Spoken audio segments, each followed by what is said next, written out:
I want to walk you through a real student I'm working with right now. I'm keeping her name anonymous, but if you make great money and still feel stressed, a little bit behind or unclear, then this episode is for you.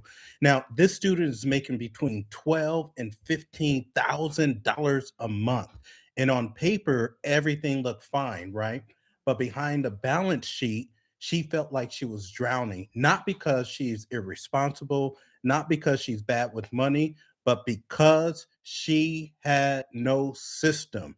And without a system, then we are not going to be able to grow. So I'm going to show you exactly what her finances actually look like, what we fix, and why this one shift put her on track to build real wealth over the next 10 to 15 years. So, what is the snapshot? So, this is a student who is 43 years old. She's a mom of two daughters. She values autonomy and flexibility. She runs her own business and has really strong income potential. In fact, we're going to help her scale her business as well, but her income is inconsistent month to month. So she's extremely smart, she's motivated, she's responsible, and she came to us saying, I'm tired of reacting every single month. I want structure, I want clarity, and I want confidence.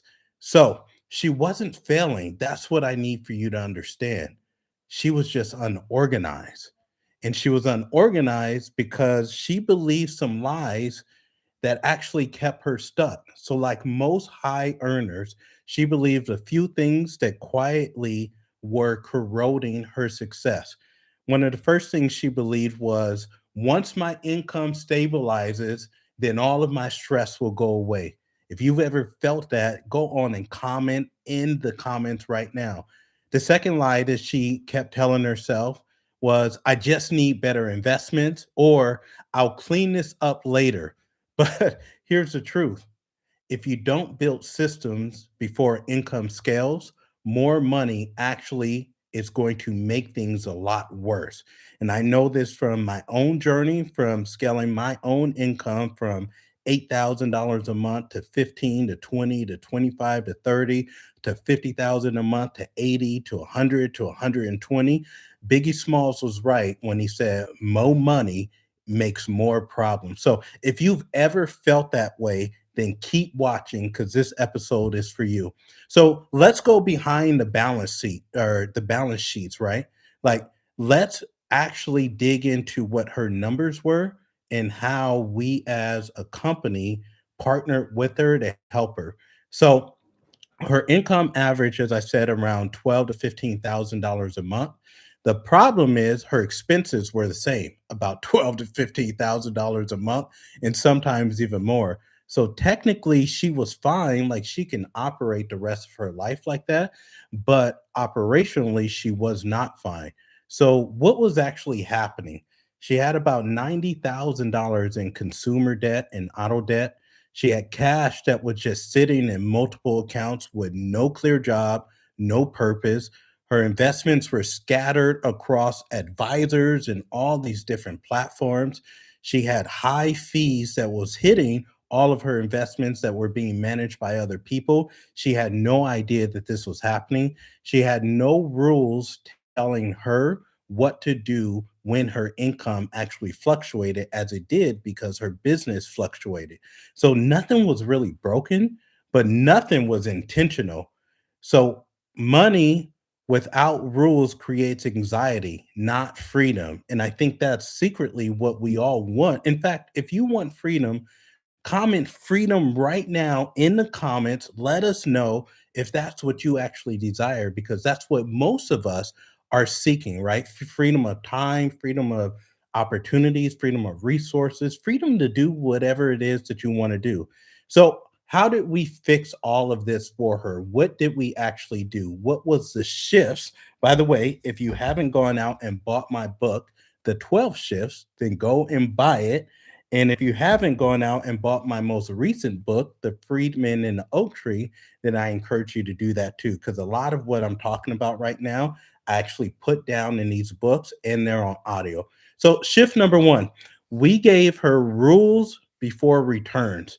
The very first thing that we did had nothing to do with investing, and it had nothing to do with, I guess, scaling her net worth.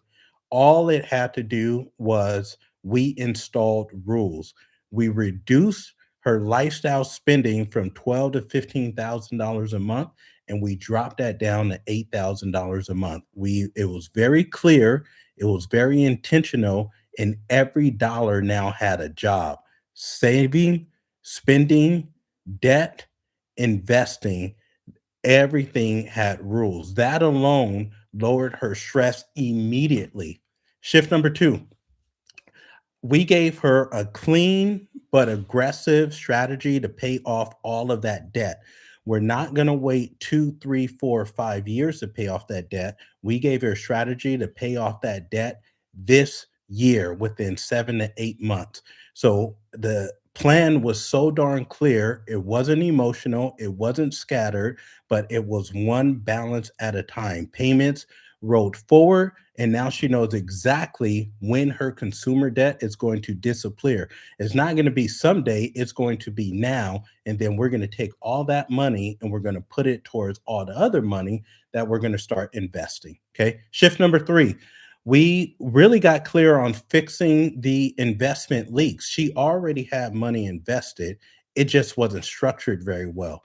So we came along and we consolidated her accounts. We simplified all of her allocations.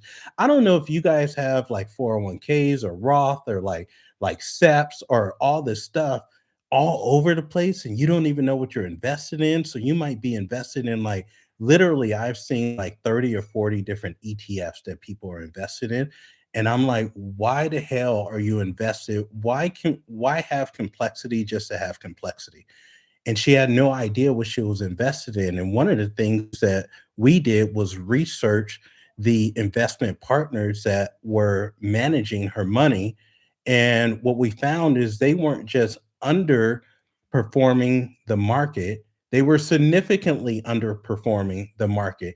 They had her in things that at her age, there's no reason for her to be invested into these. So we consolidated all of her accounts, we simplified her allocations, we eliminated unnecessary complexity and high fees so that we could save money, so that she could have better structure, and so that she has better long term outcomes. Shift number four, automation over willpower. What does that mean? I wanted to take her out of the picture almost. So once the debt and the emergency funds were actually funded and paid off, all of those reserves were now defined and everything became automatic. So monthly investing, long term planning, accounts for her two girls, which were really important to her. No more guessing, no more reacting, but everything happening on automation. So, all right, that's great, man. So, but what are the long term outcomes? Where's she going? Well, one of the things that she wanted to do was purchase the house that she's in. Recently is divorced, has some money come over in the divorce. She's renting right now, wants to really start the journey of building up her portfolio again with a piece of real estate. Awesome. The problem is she doesn't have 20% to put down on a $1 million+ property. So we have to give her strategies on how she can get this house that she's living in that the owner wants to sell for $1 million when she doesn't have $200,000 to put down. So how do we do it? The strategy that we gave her was seller financing. Amazing. So that's going to be one of the first parts of her portfolio is this piece of real estate, but she's going to do it a non-conventional way because we have taught her how to do it. So here's why this matters. This student doesn't need a miracle year. She doesn't need perfect markets. With consistency, automation, and time, now she's on track to own her own primary residence with doing sort of an atypical deal when you're dealing with real estate. That's why she came along with us. She's going to start generating at least $250,000 a year in income with us scaling this to $500,000. She's going to build a seven-figure net worth portfolio over the next 10 years. She's going to fully fund her two girls' futures. And this isn't flashy, it isn't sexy, it's calm, and it's going to be extremely inevitable wealth, right? Because everything has rules. So most people don't struggle because you're bad with money or they're bad with money. They struggle because they've never been taught how to organize it, how to give it rules, how to give it structure. Income doesn't create peace. This is what I really need for you to know, because you're most people are still stressed whether they're making 100,000 a year, 500 a year, a million a year, even 2 million plus, right? So income doesn't create peace, but structure does. And the people who win financially are not smarter. I really want you to understand this, because I used to wrongfully believe that it was like IQ or you had to have a high GPA or something. That is not true. People are really gifted in certain crevices of their lives, but if you haven't been taught the financial game, then it's really going to be painful. So if they're not smarter, then what are they? They're more intentional. Okay. So if this story feels familiar at all, you don't need more motivation. You need a system. And if you want help building one, then you can go on and click the link in the show notes and join my next free one day to wealth investing seminar, where we just all get together and we learn and we grow together. But I want you to comment right now in the comments if this felt any way familiar. Just put me, right? Just put me and tell me one thing that you're going to start doing so that you start moving in a different direction and not staying stuck.